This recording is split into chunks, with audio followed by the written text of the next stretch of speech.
From the tower beyond tragedy, after the murder of the king, a slave with haggard eyes darted from the door.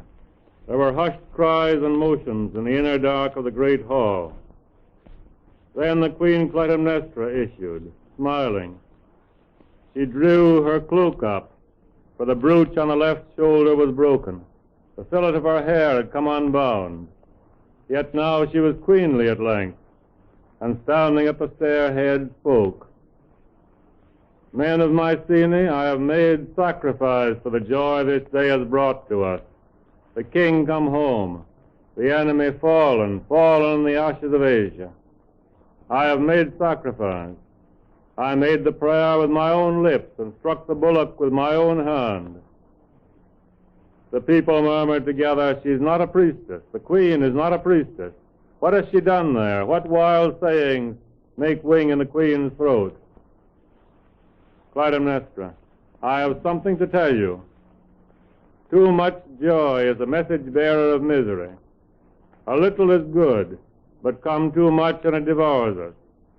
Therefore we give of the great harvest sheaves to the smiling God, and therefore out of a full cup we pour the quarter.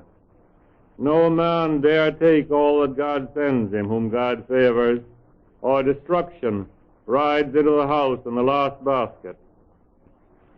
I have been 12 years your shepherdess. I, the queen, have ruled you, and I am accountable for you. My sister's beauty entered Troy with too much gladness. They forgot to make sacrifice. Therefore destruction entered.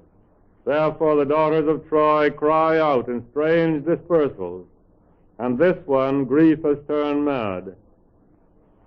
I will not have that horror march under the lion gate of Mycenae that split the citadel of Priam. Therefore I say I have made sacrifice. I have subtracted a fraction from immoderate joy. For consider, my people, how unaccountably God has favored the city and brought home the army.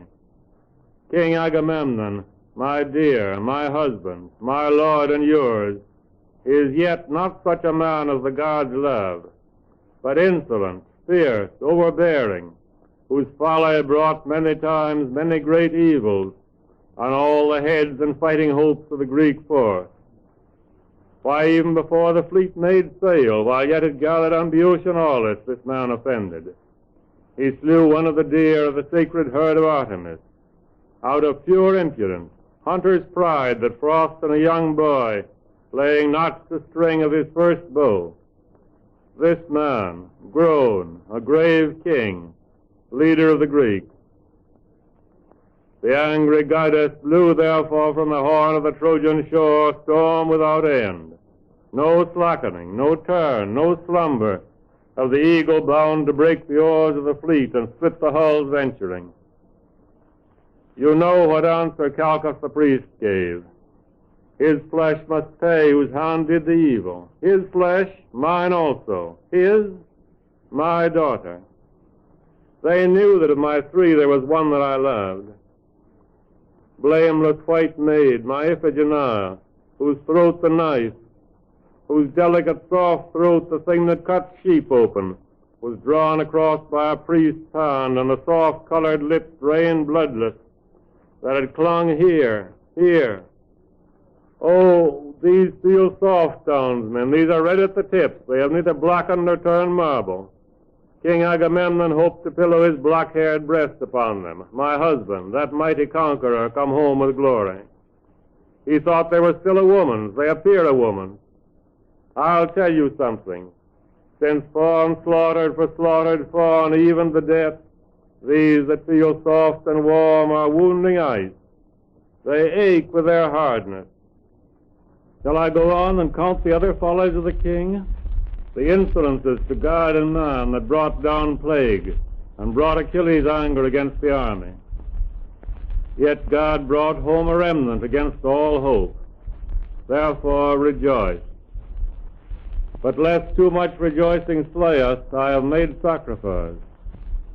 A little girl's brought you over the sea.